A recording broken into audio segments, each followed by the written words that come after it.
A quorum being present, the Committee on Homeland Security will come to order.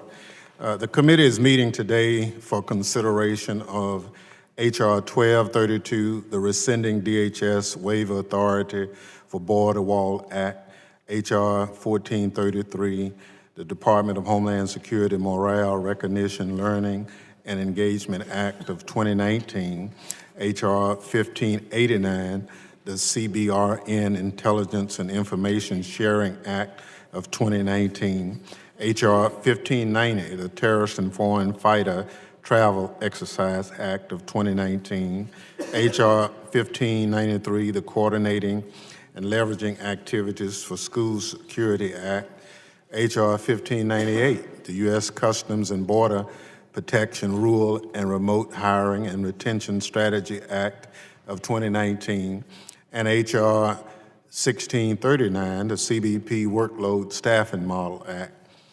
The Chair wishes to announce that, to the extent practicable, it is my intention to make any recorded votes as they are requested and not to roll votes, and that the Chair may recess the committee at any point.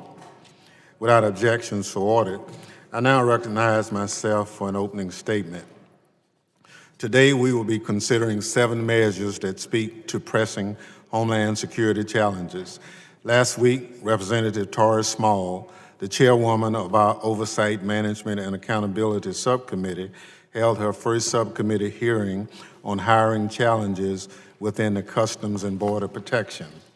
This week, I'm pleased that we are addressing the committee's oversight findings with 2 measures: H.R. 1598, CBP Rural and Remote Hiring and Retention Strategy Act, and H.R. 1639, CBP Workload Staffing Model Act, as introduced by Mr. Higgins.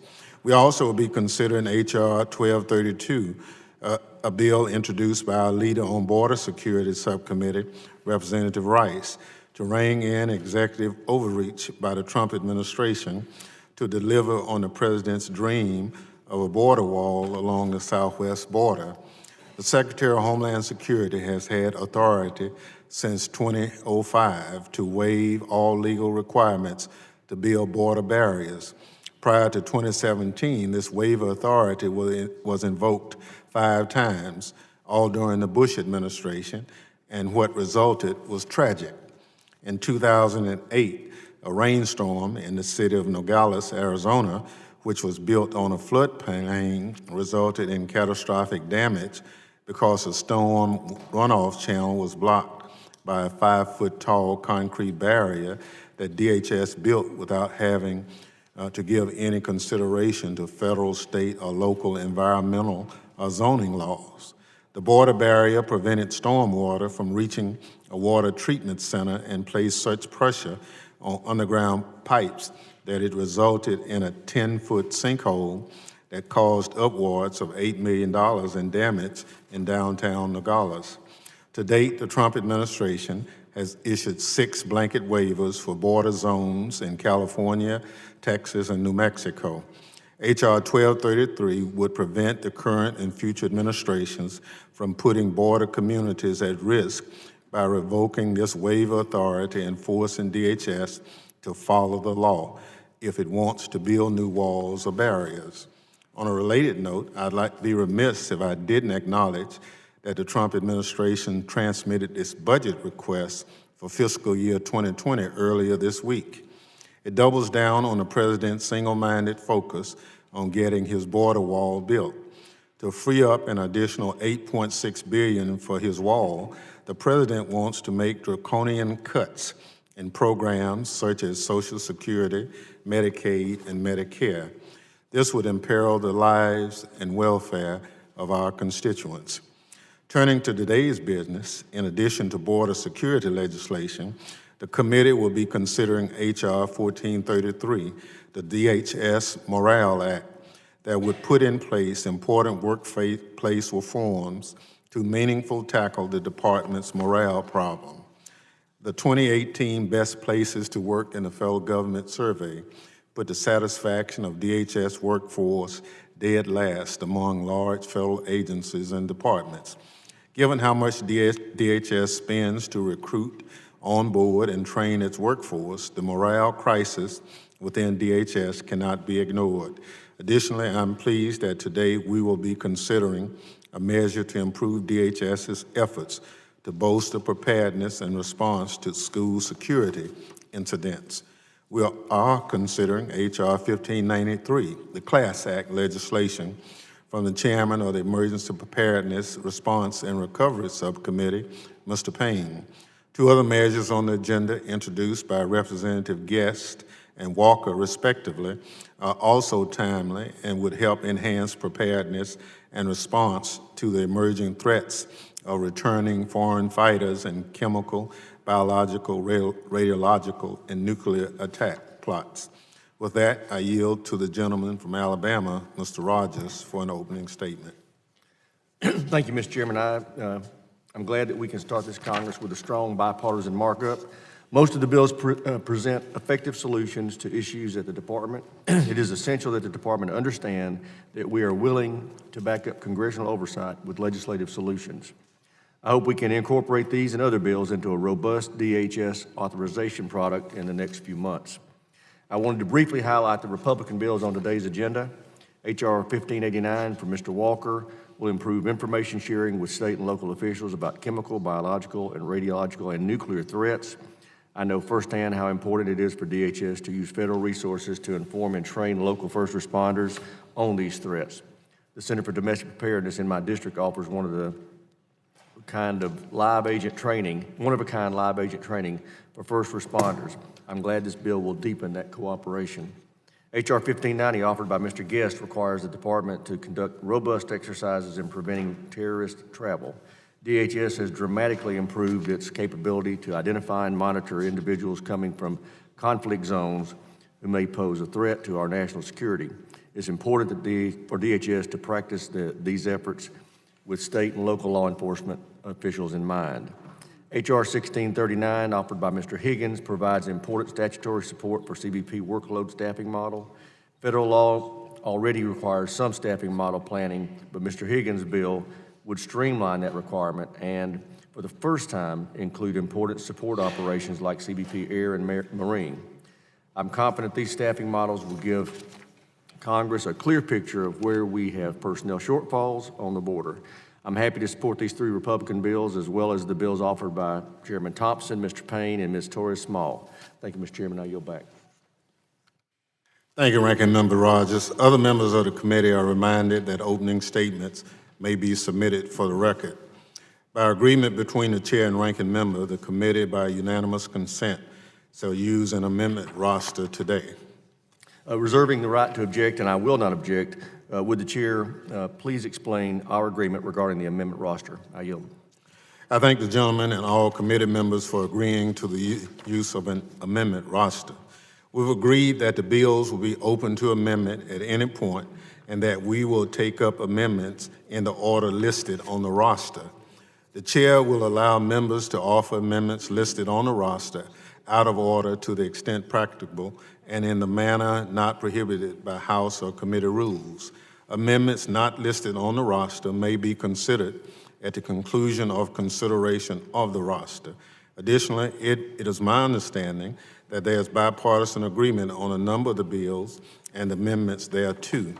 Accordingly, the chair will be asking unanimous consent to consider those bills and amendments thereto en bloc in the interest of time.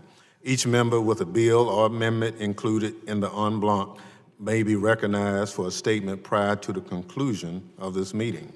I thank the chair for this explanation. I will be supporting the en bloc and encourage all members to support it as well. With that, I withdraw my reservation. I now call up H.R. 1232. The bill was circulated in advance and printed copies are available. The clerk shall designate the bill. H.R. 1232, the rescinding DHS waiver authority for Border Wall Act. Without objection, the first reading is dispensed with and the bill is considered read and open for amendment at this time. The gentlelady from New York, Ms. Rice, is recognized for 5 minutes on the bill. Thank you, Mr. Chairman.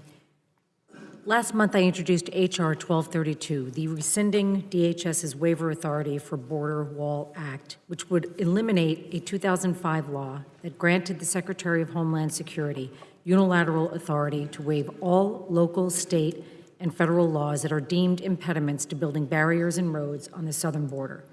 Let me just start by saying that the authority granted to the DHS Secretary under this law is incredibly broad, in fact, entirely too broad.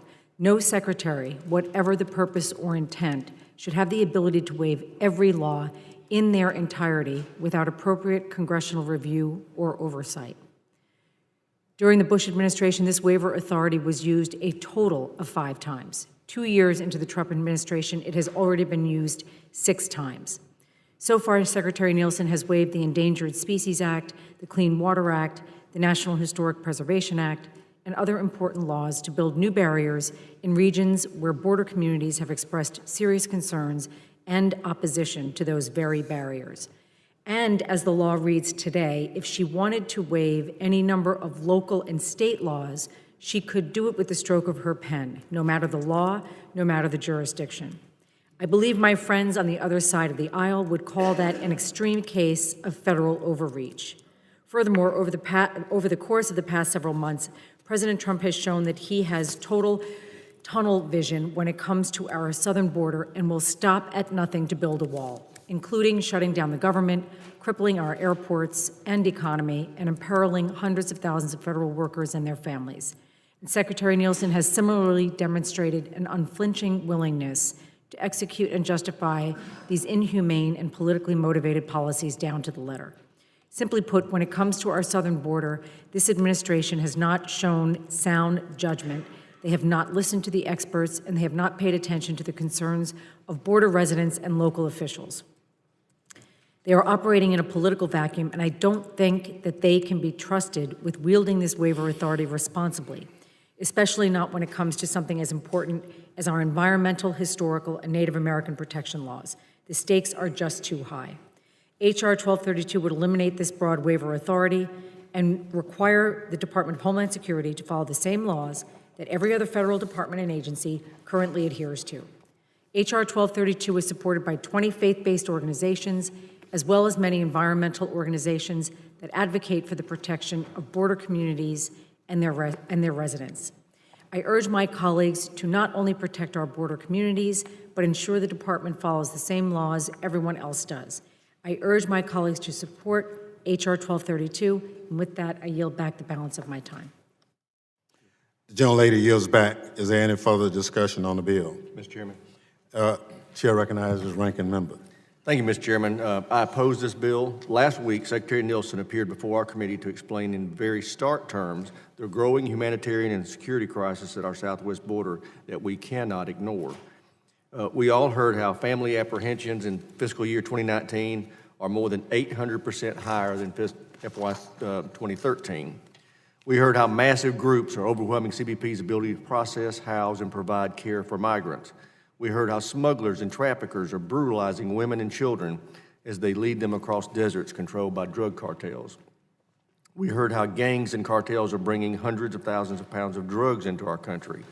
And contrary to what some say, we learned that CBP actually seizes more pounds of drugs between ports of entry than at ports of entry. Mr. Chairman, we must control the flow of illegal immigrants and stop the influx of community-destroying drugs across our southwest border. The only way to do this is to secure our border. We need an all-of-the-above approach to border security, and that includes manpower, 21st century technologies, and barriers. We know this approach works in areas where we have barriers, illegal traffic is plummeted. We need to build on this success, not impede it. Unfortunately, this bill would make it nearly impossible to construct barriers in areas where Border Patrol has determined they are critically needed.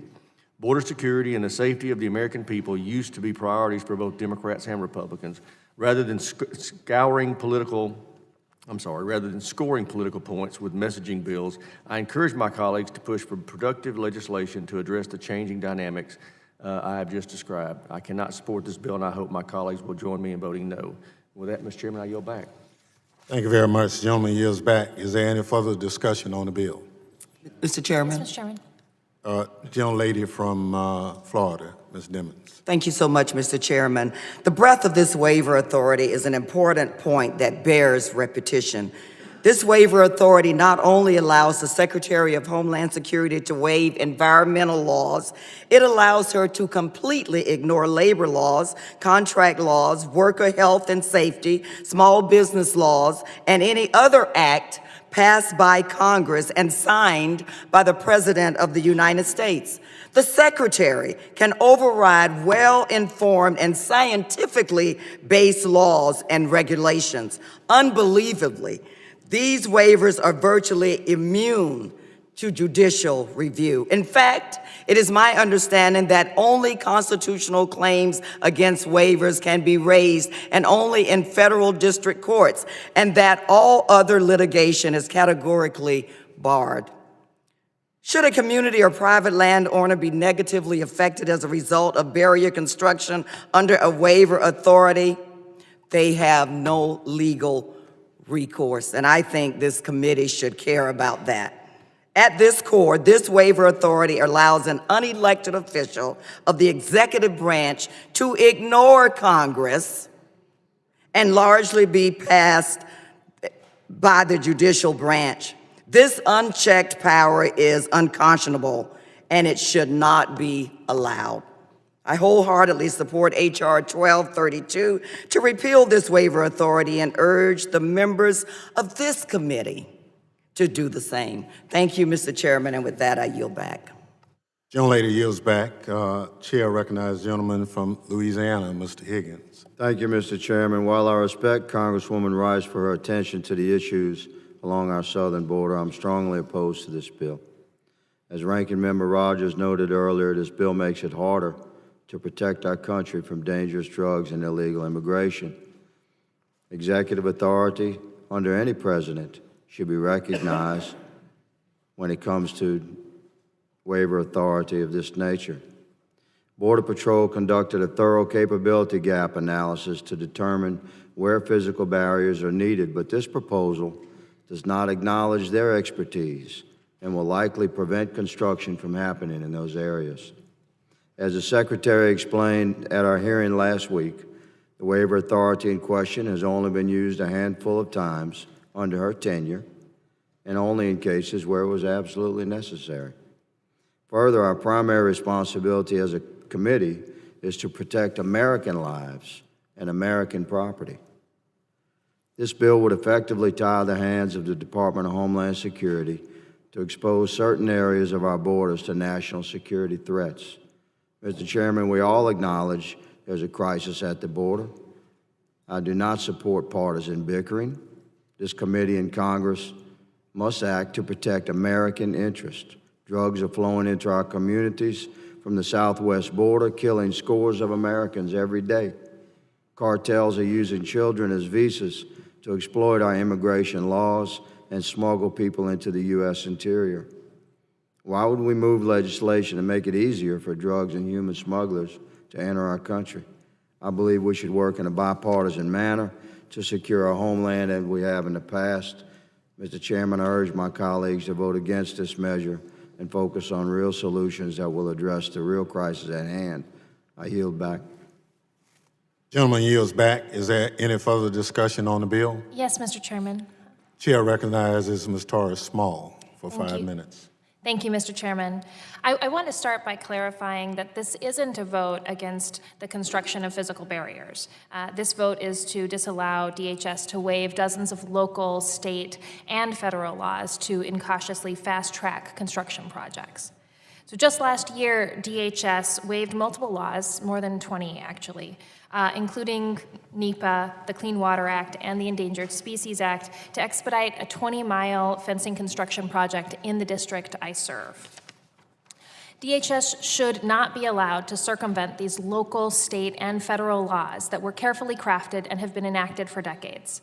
Expediting barrier projects without that proper planning can have unintended consequences on border towns and communities, such as lasting infrastructure damage due to flooding. We also know that this waiver authority is not essential for the construction of physical barriers. The previous administration built dozens of miles of border infrastructure without using this waiver authority. Finally, I fear that by fast-tracking barrier construction projects, DHS is bypassing its obligation to consult with local communities and stakeholders. Border towns and communities deserve the same considerations and protections as any other communities in the United States. I urge my colleagues to protect our borders and its communities, to ensure that we have a say about what happens in our own backyards, and require the department to follow the same laws everywhere else, that it does everywhere else. For these reasons, I support Ms. Rice's legislation, H.R. 1232, and I yield back the balance of my time. Gentlelady yields back. Chair recognizes the gentleman from New York for 5 minutes.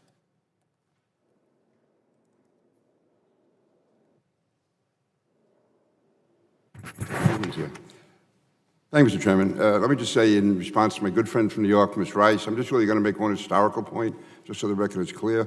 I was the author of this bill in 2005, the legislation that's being discussed, and just want to emphasize that it was strongly supported by Senator Clinton, Senator Obama, Senator Biden, Senator Schumer, I think down the list, Senator Feinstein, and it passed the Senate 80-19. It passed overwhelmingly in the House of Representatives.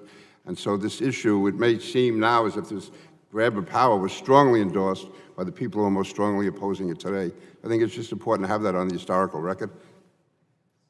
Yield to the gentleman? Okay. Anyway, to me, it's just important to get that on there. Somehow this is made to be something that was invented by President Trump. Again, I remember at the time, we had a lot of discussions about where the bill should go, how far it should go. I don't recall anyone objecting to this provision in the bill at the time. In fact, it was strongly endorsed as used as a means to get the job done. And so anyway, I just want to get that on the record so we don't have this confusion of the history of the bill, the legislative history of the bill, what the purpose of it was, and who supported it at the time. It had strong bipartisan support, not just Republican and Democrat, but also liberal and conservative right across the board. And with that, I yield back. Gentleman yields back. Is there any further discussion on the bill? Gentleman from Louisiana, Ms. Rich, 5 minutes. Mr. Chairman, I would like to actually agree with the former chairman from New York in his recollection of the bill. But what I'd agree with now is the words of the ranking member who said that during the testimony just the other day, we had a stark reminder. The problem is we had a stark reminder of the decaying of moral values in the United States. And I just want us to put ourselves in other people's shoes for a moment. One of the acts that was waived by the Secretary was the American Indian Religious Freedom Act. Why in the world in this country, when we value religious freedom so much in a very bipartisan manner, articulated more by your side than my side, why would we give anyone the ability to waive the Religious Freedom Act?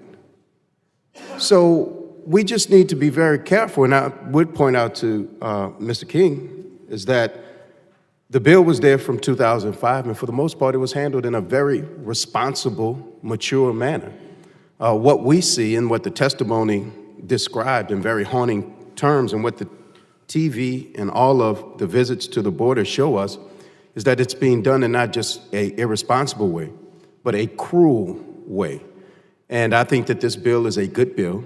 And what it does is restate American values that some things we believe should not be waived. And I just believe that it's refining the intent of the bill in 2005 that had bipartisan support. And I think that this should have bipartisan support to protect the religious freedoms of people in the United States and other things without being unilaterally waived by a secretary. And with that, I yield back, Mr. Chairman.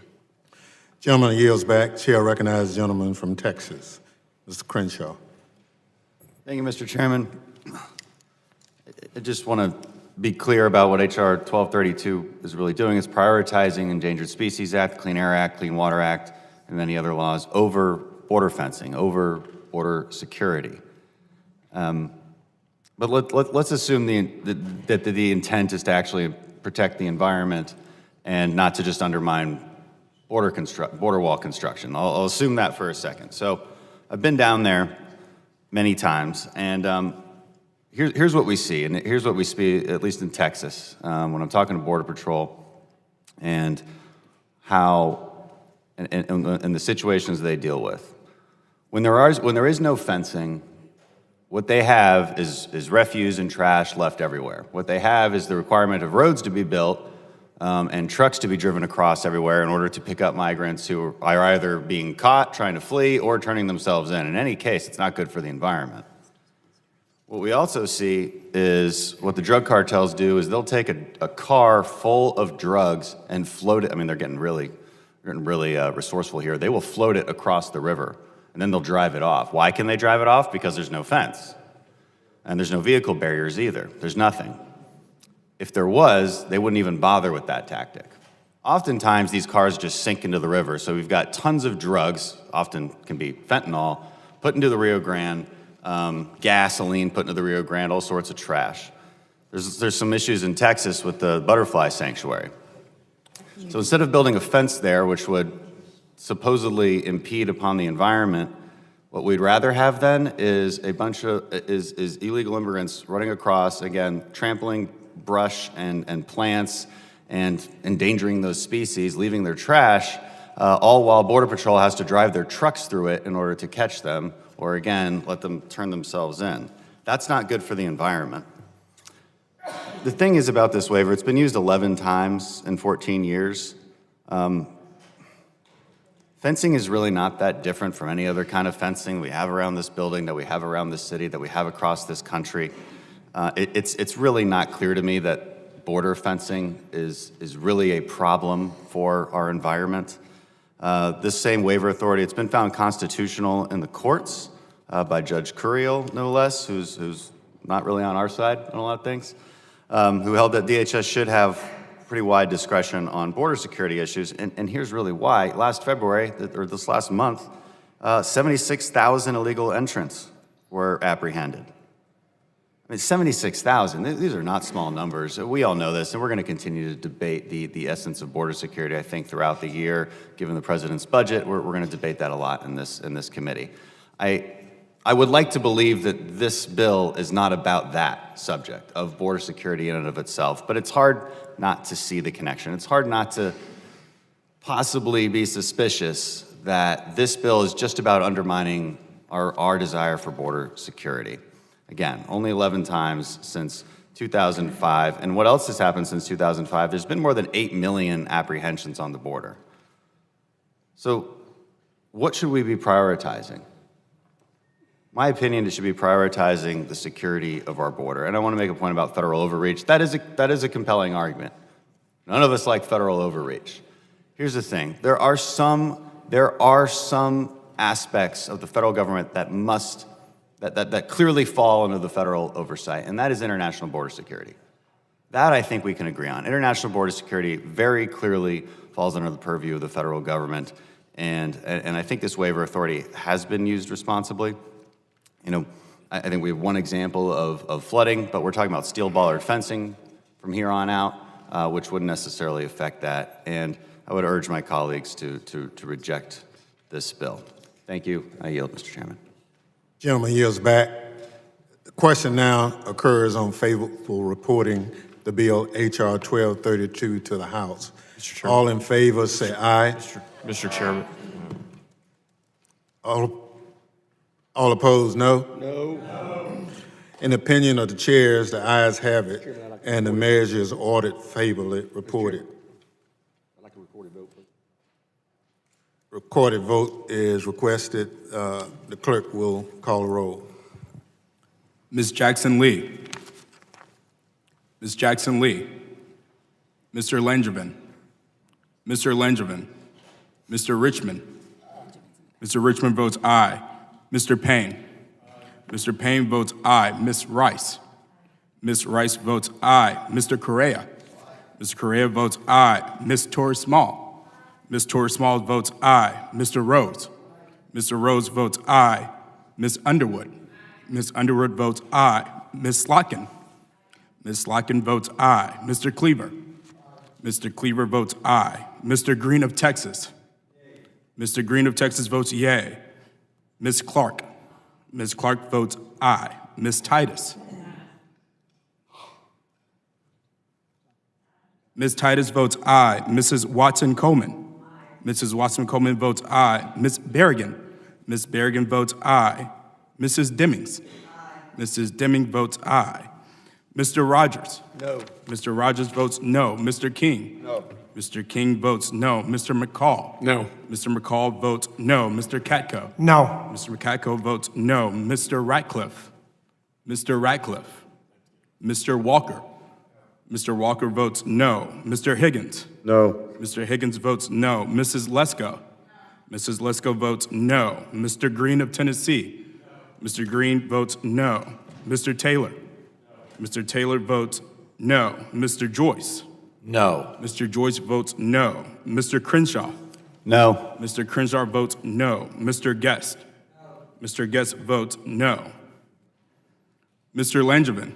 Aye. Mr. Langevin votes aye. Mr. Ratcliffe?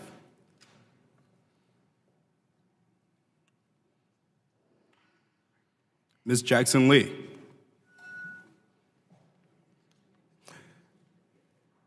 How am I recorded? The chair is not recorded. Chair votes aye. Mr. Thompson votes aye. The clerk will tally the report of the vote. On this vote, the yeas are 17 and the noes are 12. The ayes have it, the motion is agreed to, and the measure is ordered to be reported to the House with a favorable recommendation. Without objection, a motion to reconsider is laid on the table, and the staff is authorized to make any technical and conforming changes. I now call up H.R. 1433, H.R. 1589, H.R. 1590, H.R. 1593, H.R. 1598, H.R. 1639, and I ask unanimous consent that the bills be considered en blanc without objections, so ordered. The clerk shall designate the bills. H.R. 1433, H.R. 1589, H.R. 1590, H.R. 1593, H.R. 1598, H.R. 1639. Without objection, the first reading is dispensed with. The bills were circulated in advance and printed copies are available. I ask unanimous consent that the amendment pre-filed and listed on the roster be adopted. Without objection, so ordered. Are there any additional amendments to any of the bills?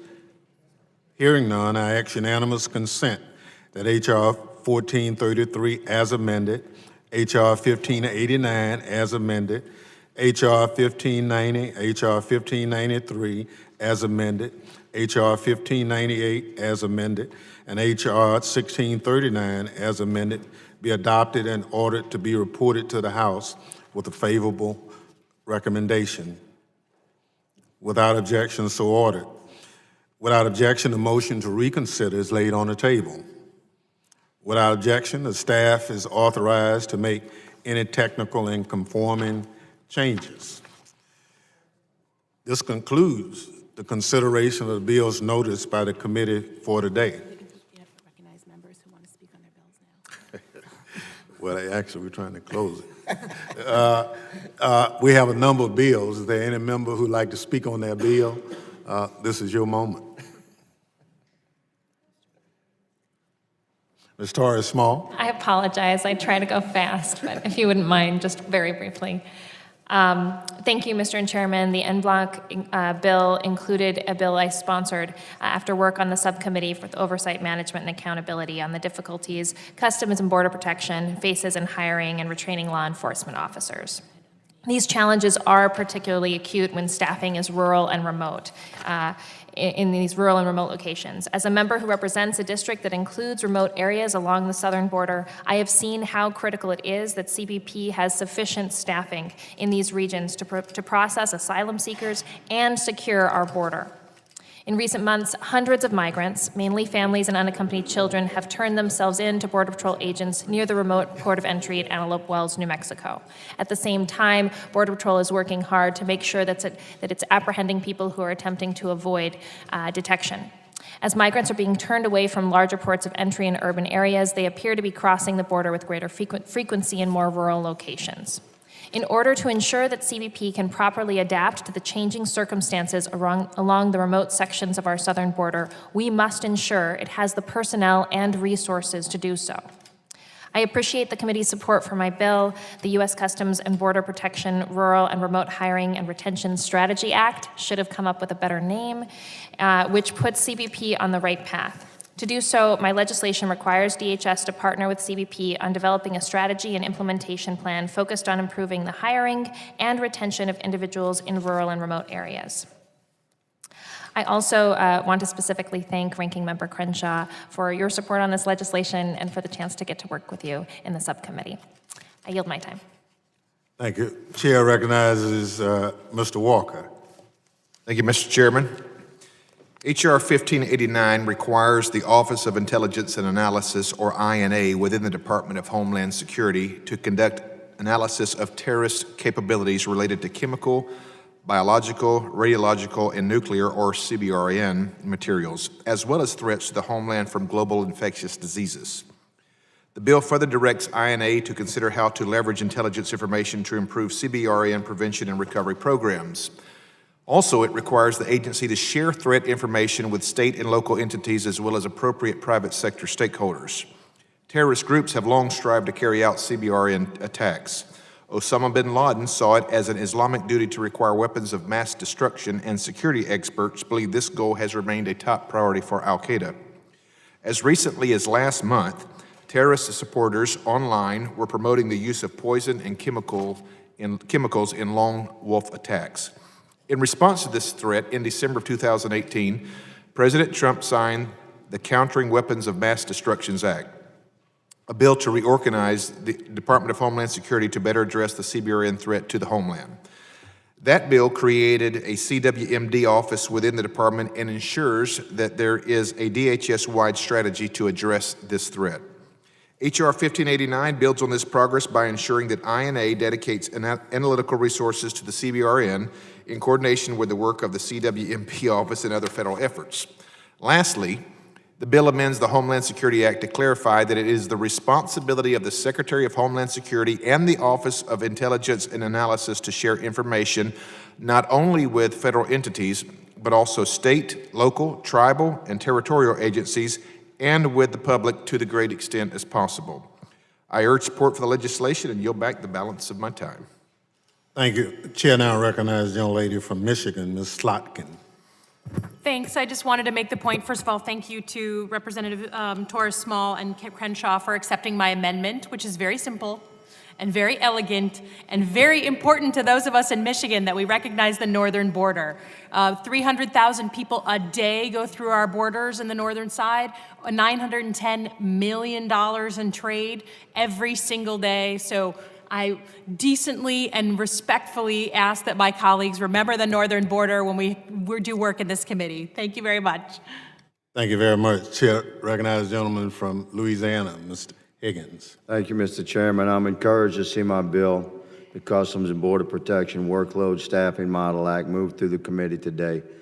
Having a fully staffed Border Patrol Office and Air and Marine Operations and Office of Field Operations is a critical part of achieving operational control of our borders. Over the last several years, we've heard from CBP regarding staffing shortages and their struggle to recruit, hire, and retain qualified personnel. In order to achieve optimal staffing levels, CBP needs to consider many unique variables to fully assess staffing needs.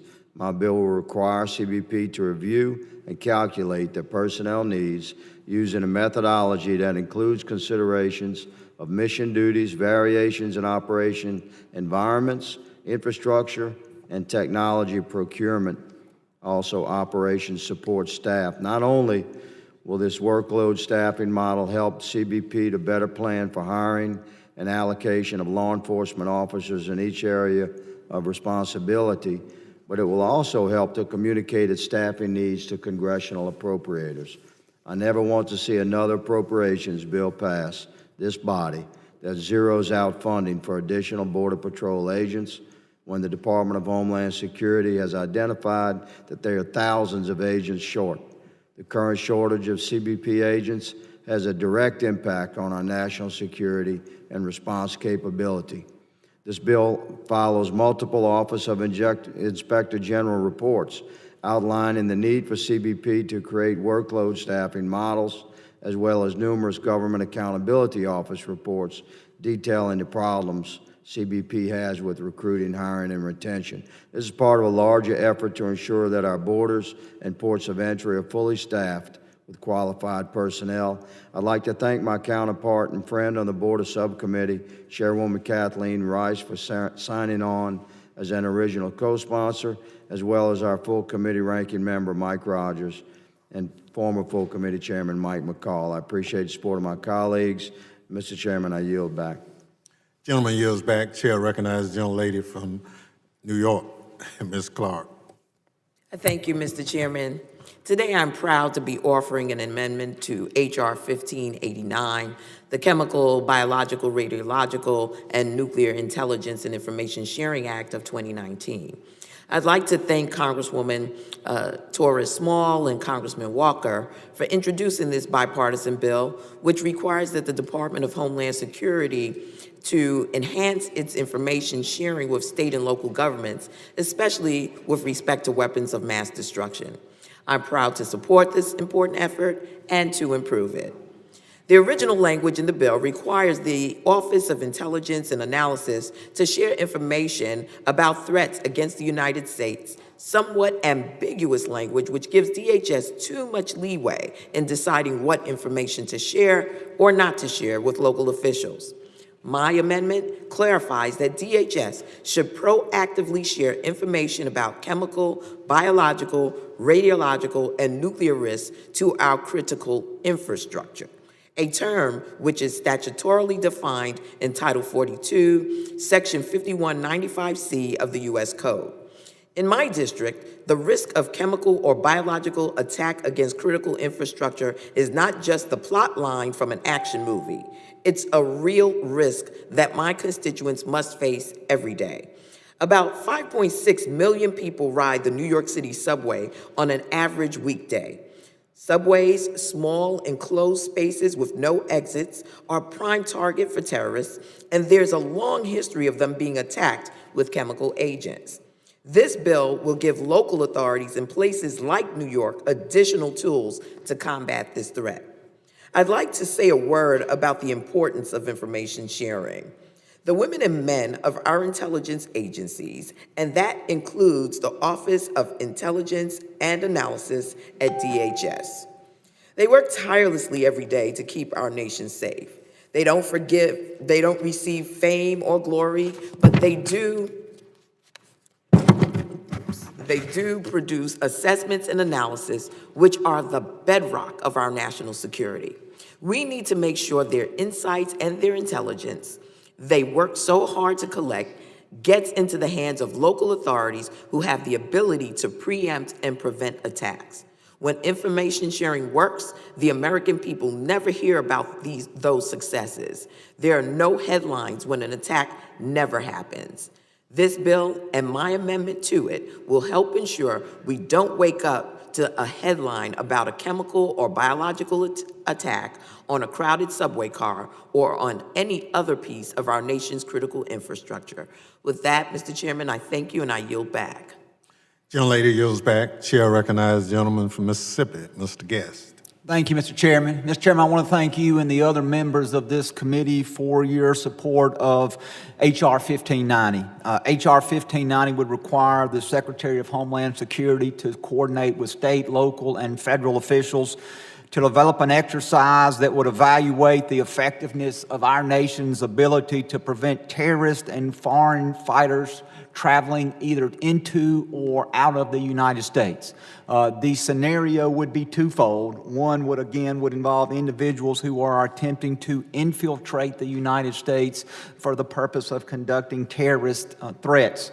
The other portion of the exercise would involve individuals who are traveling from the United States who are attempting to join or to provide material support to terrorist organizations. At the conclusion of this exercise, a report will be provided to Congress. That report will detail to us recommendations to improve our nation's security. Again, I want to thank the members of this committee for supporting this bill, and I believe that this bill will help make our country safer. I yield back. Thank you very much. Gentleman yields back. Chair recognizes the gentleman from New Jersey, Mr. Payne. Thank you, Mr. Chairman. Nearly 20 years ago, we had the horrendous shooting at Columbine High School in Littleton, Colorado, where 13 people lost their lives. The Columbine shooting was one of the most deadly school shootings in this nation's history and painfully exposed how vulnerable our schools are to active shooter situations. In 2012, following Sandy Hook Elementary School shooting, the Department of Homeland Security began to coordinate a series of actions to improve school safety. At present, the Department of Homeland Security has a school safety working group whose mission to improve school safety and preparedness helped to inform this legislation. The Coordinating and Leveraging Activities for School Security, or CLASS Act, would establish a standing council within the department to coordinate school security activities, plans, and policies. I understand that Congresswoman Jackson Lee filed an amendment to the legislation. I support her amendment and appreciate her working with me to make the bill stronger.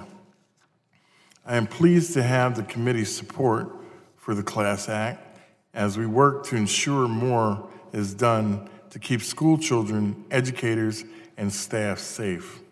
Before I yield back, I'd like to express my support for H.R. 1590, the Terrorists and Foreign Fighters Exercise Act of 2019. The bill directs DHS to integrate an exercise related to the detection and prevention of terrorist foreign fighters traveling into the exercises, and it conducts to bolster the preparedness and response at the state and local level. Importantly, the bill is designed to support and enrich existing DHS programs with the mission to improve domestic preparedness, promote dissemination of the Homeland Security information, and test the security posture of the United States. A similar measure was passed by our committee in the full House last Congress.